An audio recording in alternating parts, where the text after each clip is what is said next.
بسم اللہ الرحمن الرحیم۔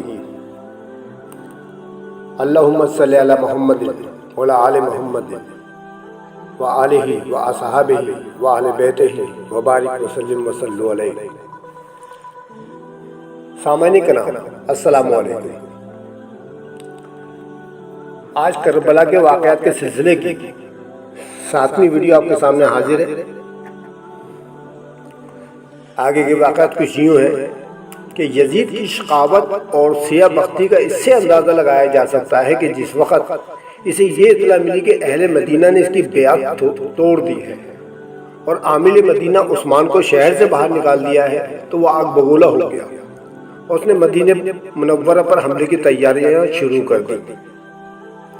اس نے اس کام کے لیے ایک شخص تھا جس کا نام تھا مصرف، اس نے اس کو سپہ سالار بنایا اور اس کو تقریباً 20,000 پیدل اور سوار فوج جو ہے مصرف کی سرکردگی میں مدینہ منورہ کی جانب روانہ کیا کہ اگر اہل مدینہ میری بیعت قبول کر لے تو بہتر ہے، ورنہ بلا روک ٹوک مسلمانوں کو قتل کرنا اور ان کا مال و اسباب لوٹ لینا اور کسی قسم کی رعایت نہ برتنا۔ خبیث مصرف خود تو انتہائی سنگدل اور جابر ظالم تھا ہی، لیکن یزید کے اس حکم نے جلتی پر تیل کا کام کیا۔ اس کی شقاوت اور خباثت دگنی ہو گئی، ہتھیاروں سے آراستہ یزیدی فوجیں مدینہ منورہ پر پوری قوت سے حملہ آور ہوئیں۔ اہل مدینہ یزید کی ہتھیار بند فوجوں کے حملے کی تاب نہ لا سکے۔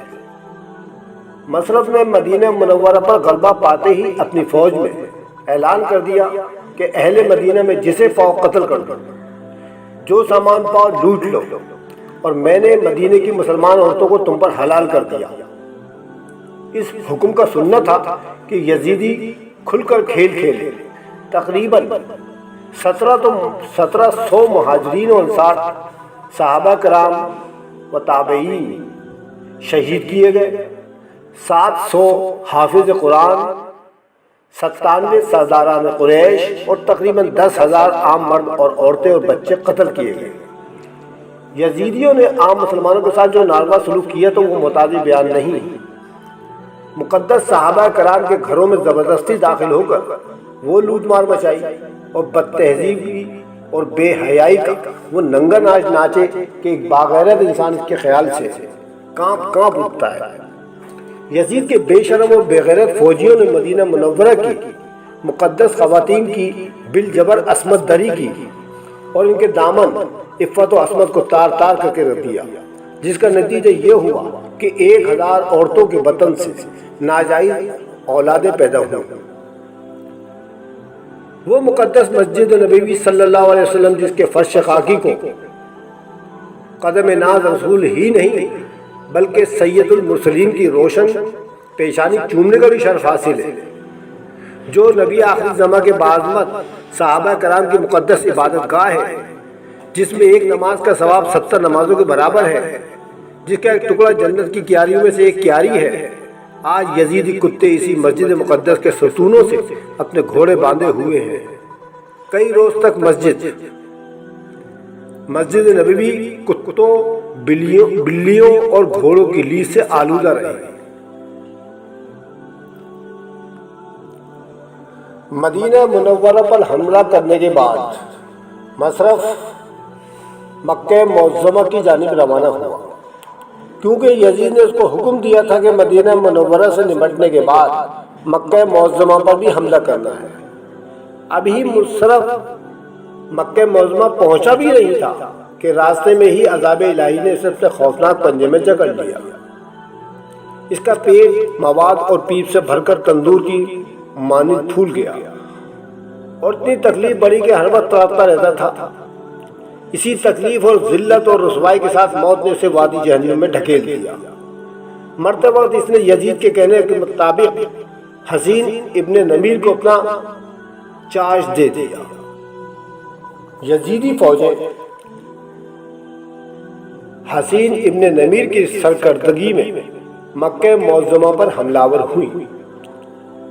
جس وقت یزیدی فوجیں مکہ مکرمہ پہنچی تو پہلے حضرت ابن زبیر نے مکہ معظمہ کے باہر ہی سے حملہ آوروں کو مقابلہ کیا، لیکن حالات کو سازگار نہ پایا تو شہر میں واپس آ کر دروازے بند کرا لیے۔ یزیدیوں نے چاروں طرف سے مکہ معظمہ کا محاصرہ کر لیا۔ ان کی نگاہ بد میں نہ تو مدینۃ الرسول صلی اللہ علیہ وسلم کی کوئی عظمت و وقت تھی اور نہ بیت اللہ شریف کی۔ یہاں بھی انہوں نے اپنی خباثت اور کمینے پن کے اظہار میں کسر نہیں اٹھا رکھی۔ منجنیق کے ذریعے خانہ کعبہ پر مسلسل اتنی کثرت سے سنگ باری کی گئی کہ صحن کعبہ میں ہر طرف پتھروں کے ڈھیر نظر آتے تھے۔ مسجد حرام کے کئی ستون شہید کر دیے گئے، غلاف کعبہ کو جلا دیا گیا، بیت اللہ شریف کے دروازے کا پردہ نکال کر آگ میں ڈال دیا گیا، یہاں تک کہ وہ میڈھا جو جنت سے حضرت اسماعیل علیہ السلام کے فدیے میں آیا تھا، اس کی دونوں سینگیں خانہ کعبہ کی چھت میں لگی ہوئی تھی۔ یزیدیوں نے ان کو بھی نہ چھوڑا اور جلا کر خاک ڈالا۔ الغرض کئی دن تک خانہ کعبہ بغیر لباس کے رہا۔ اچانک ایک دن غیرت حق کے جلال کے آثار آسمان پر ظاہر ہوئے۔ انتہائی تیز اور پریشان کن ہوا چلنے لگی اور آسمان سے آگ برسنے لگی۔ جس منجنیق کے ذریعے خانہ کعبہ پر سنگباری کی جا رہی تھی، وہ منجنیق اور اس کے چلانے والے سب کے سب جل کر خاک ہو گئے۔ ابھی یزیدی اس قہر الہی کو لے کر سہمے ہوئے تھے کہ اسی دن ان کو یزید پلید کی موت کی اطلاع ملی۔ حسین ابن نمیر اور اس کے کمینے ساتھی ابھی کعبہ معظمہ اور مکہ مکرمہ کی عزت و آبرو سے جی بھر کر کھیل بھی نہ سکے تھے کہ مرگ یزید نے ان میں انتشار پیدا کر دیا۔ یزید کے شامی فوجی انتہائی سراسیمگی کے عالم میں بھاگ کھڑے ہوئے۔ اب ہم آپ کو یزیدیوں کے عبرتناک انجام کے بارے میں معلومات فراہم کرتے ہیں، آپ ان کو سنیں اور اپنے معلومات میں اضافہ کریں۔ یزید کی موت کے بعد اس کے بیٹے معاویہ ابن یزید کو تخت پر بٹھا دیا گیا، لیکن وہ انکار کرتا رہا۔ وہ ایک صالح اور متقی شخص تھا۔ اراکین سلطنت کے اصرار سے مجبور ہو کر تخت حکومت پر بیٹھ کر ایک خطبہ پڑھا، جس میں اس بات کا صاف اعتراف اور اعلان تھا کہ خلافت نہ تو میرا حق ہے نہ میرے باپ دادا کا حق تھا، لہذا میں تخت خلافت سے دستبردار ہوتا ہوں۔ یہ اعلان کرنے کے بعد معاویہ ابن یزید نے جو گوشہ نشینی اختیار کی تو 40ویں دن انتقال کے بعد ہی اس گوشے سے نکلے۔ معاویہ ابن یزید کے انتقال کے بعد مروان ابن حکم نے اپنی چالاکی اور عیاری سے تخت خلافت پر قبضہ کر لیا، لیکن اسے زیادہ دن حکومت کرنے کا موقع نہیں مل سکا۔ سن 65 ہجری میں موت نے اسے بھی آ دبوچا۔ مرتے بعد اس نے اپنے بیٹے عبد الملک ابن مروان کو اپنا جانشین بنا کر شام و مصر کی حکومت اس کے حوالے کر دی۔ اس وقت کیفیت یہ تھی کہ حجاز و اطراف اور حجاز میں حضرت عبداللہ ابن زبیر رضی اللہ تعالیٰ عنہ کی خلافت قائم تھی، اور شام و مصر میں عبد الملک ابن مروان کی حکومت تھی۔ کوفے پر نہ تو حضرت عبداللہ ابن زبیر رضی اللہ تعالیٰ عنہ کا اثر و اقتدار تھا اور نہ ہی عبد الملک ابن مروان کا کوئی اختیار تھا۔ عجیب کشمکش کی حالت تھی۔ اس صورت سے فائدہ اٹھاتے ہوئے مختار بن عبید سخفی نے کوفے پر اپنا پورا تسلط کر اور قبضہ جما لیا۔ اس نے برسر اقتدار آتے ہی اس بات کا قطعی عہد کیا اور قسم کھائی کہ کربلائی ظالموں میں ایک کو بھی نہیں چھوڑوں گا اور خون امام حسین رضی اللہ تعالیٰ عنہ کا پورا بدلہ لوں گا۔ چنانچہ مختار نے یہ کیا کہ سب سے پہلے ان ظالم کمینوں کو گرفتار کرایا جنہوں نے قتل امام کا بیڑا اٹھایا تھا۔ اس سلسلے میں سب سے پہلے شمر اور ابن سعد کو گرفتار کر کے مختار کے سامنے پیش کیا گیا۔ مختار نے ان کو دیکھتے ہی پوچھا کہ تم لوگ وہی ہو نا جن کے حکم سے ساقی کوثر کے نواسوں پر پانی بند کیا گیا اور کربلا کی تپتی ہوئی ریتیلی زمین پر تڑپا کے شہید کیا گیا؟ اے ابن سعد، اے شمر، سچ بتا کہ اس ظلم میں بے حد کے بدلے تمہیں کتنی دولت ملی؟ ظالموں، تمہیں ذرا بھی غیرت نہیں آئی کہ جن کا کلمہ پڑھتے تھے انہی کے نوازے پر ظلم و ستم؟ جلاد ان دونوں کمینوں کو میرے سامنے تڑپا تڑپا کر ذبح کر، تاکہ ان کی عبرتناک موت دوسروں کے لیے سبق آموز ہو۔ موت کے خوف سے دونوں خبیث کانپنے لگے، چہرہ زرد ہو گیا، گر گرا کر رحم کی درخواست کی اور کہا کہ ہم نے خود کوئی کام نہیں کیا بلکہ ابن زیاد نے ہمیں حکم دیا تھا۔ مختار نے کہا تمہیں رحم کی بھیک دی جائے؟ یہ ناممکن ہے۔ جب تمہیں رحمت للعالمین صلی اللہ علیہ وسلم کی آل پر رحم نہیں آیا تو مختار کو تم پر بالکل رحم نہیں آ سکتا۔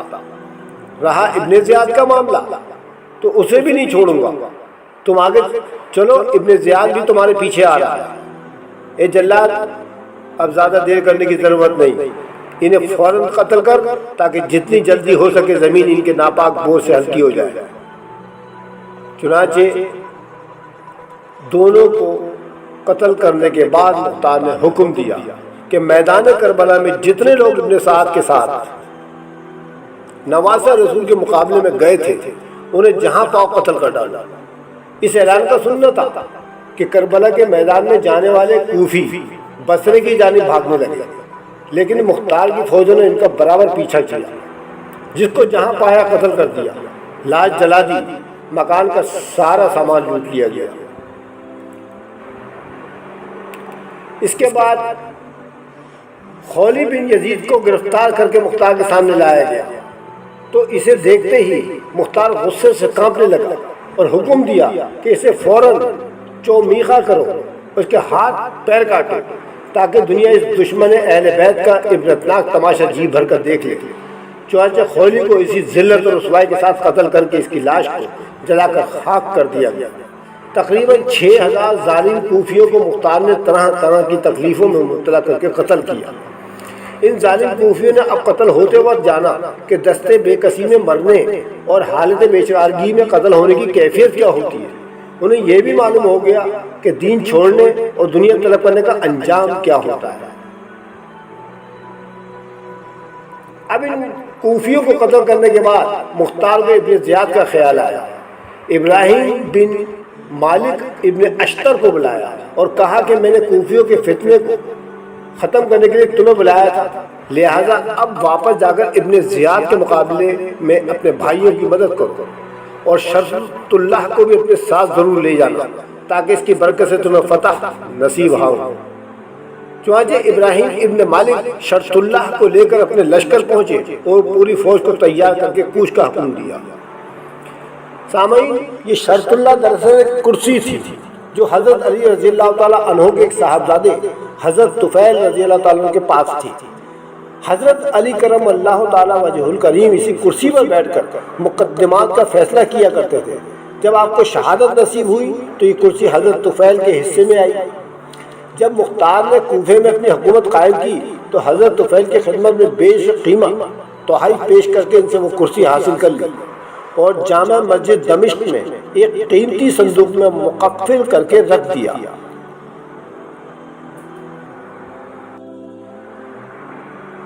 اب ہم آپ کو ابن زیاد کے بارے میں کچھ معلومات فراہم کرتے ہیں۔ ابن زیاد یہ وہ شخص ہے جس کے ترتیب کردہ پروگرام کے مطابق میدان کربلا میں ظلم و ستم کا ڈرامہ اسٹیج کیا گیا تھا۔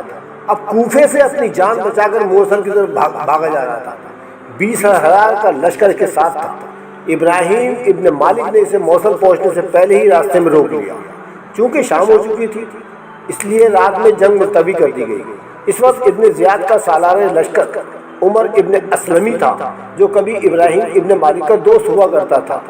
رات کو خفیہ طریقے پر آ کر ابراہیم سے ملاقات کی اور کہا کہ میں اس لیے آیا ہوں کہ کل جب معرکہ کارزار گرم ہو تو میں اپنی فوج کے ساتھ تم سے آ کر مل جاؤں تاکہ ظالم ابن زیاد کو بدترین ذلت نصیب ہو اور مجھے بھی اس کی غلامی سے نجات ملے۔ کیا کروں، جبراً اس کے ساتھ ہوں۔ عمر بن اسلمی کی گفتگو نے ابراہیم کی ہمت اور بڑھا دی اور انہیں اپنی فتح کا مکمل یقین ہو گیا۔ جب صبح کو جنگ شروع ہوئی تو ابراہیم ابن مالک نے دیکھا کہ عمر بن اسلمی کی فوج بڑی جانبازی کے ساتھ ان کی فوج پر حملہ آور ہے۔ کافی دیر انتظار کے بعد جب عمر بن اسلمی نہ آیا تو ابراہیم پر یہ بات واضح ہو گئی یہ ایک جنگی چال تھی۔ چنانچہ ابراہیم ابن مالک نے شرط اللہ اٹھائی اور پورے جوش و خروش کے ساتھ ابن زیاد کی شامی فوج پر حملہ کر دیا۔ ابن زیاد کی فوج اس حملے کی تاب نہ لا سکی اور اس کے قدم اکھڑ گئے۔ ابن زیاد جو ابھی تک شریک جنگ نہ ہوا تھا، اپنی فوج کی یہ کیفیت دیکھ کر خیمے سے باہر نکل پڑا اور تلوار کھینچ کر پوری شدت کے ساتھ ابراہیم کی فوج پر حملہ کر دیا۔ ساتھ ہی اس نے پکارا کہ اے شامی بہادروں، دشمن کی تعداد بہت تھوڑی ہے، کیوں گھبراتے ہو؟ بڑھو اور کامیابی کو اپنے گلے سے لگا لیں۔ ابن زیاد کی اس مختصر تقریر سے شامیوں میں دوبارہ جوش پیدا ہو گیا۔ وہ لوٹ پڑے اور گھمسان کی لڑائی شروع کر دی، مگر ان کا یہ جوش عارضی تھا۔ ابراہیم کے سپاہی شرط اللہ کو دیکھ کر اس قدر بے باک اور نڈر ہو کر لڑ رہے تھے کہ شامیوں کی ایک بھی نہ چلی۔ صبح کو جنگ شروع ہوئی اور شام ہونے کے قریب تھی کہ ابراہیم کی فوج کا ایک کوفی سپاہی آگے بڑھ کر ابن زیاد کے سینے پر برچھے کا ایسا وار کرتا ہے کہ ابن زیاد گھوڑے کی پشت پر الٹا جھک جاتا، اور اس سے پہلے کہ شامی سے بچا لے، اس کوفی نے دوسرا ہاتھ تلوار کا ایسا مارا کہ کندھے سے لے کر کمر تک جسم دو ٹکڑے ہو گیا۔ ابن زیاد کا قتل ہونا تھا کہ شامی فوج بھاگ کھڑی ہوئی۔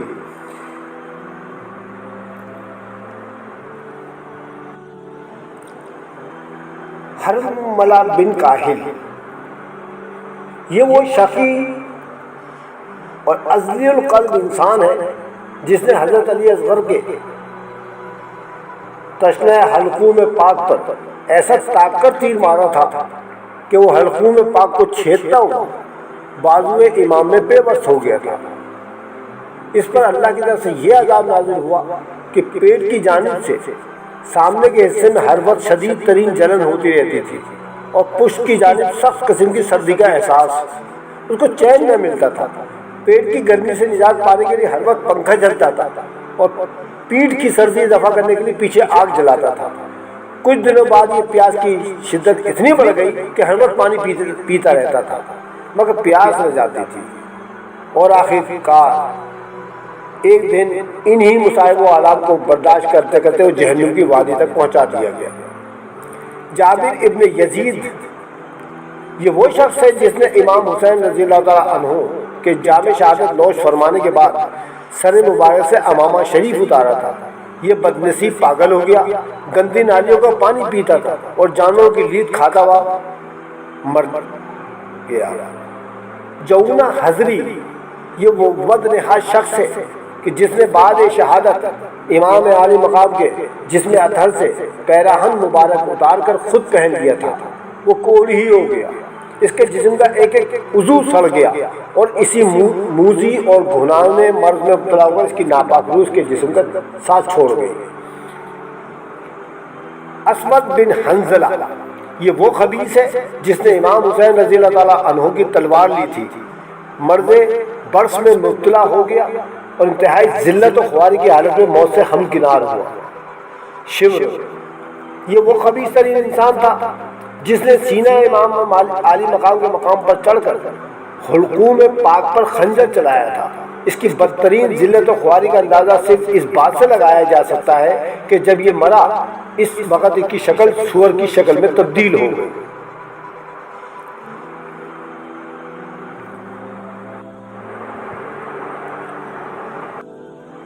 سامعین کرام، اب ہم یزید کی موت کے بارے میں آپ کو یہ معلومات فراہم کرتے ہیں کہ یزید کیسے مرا۔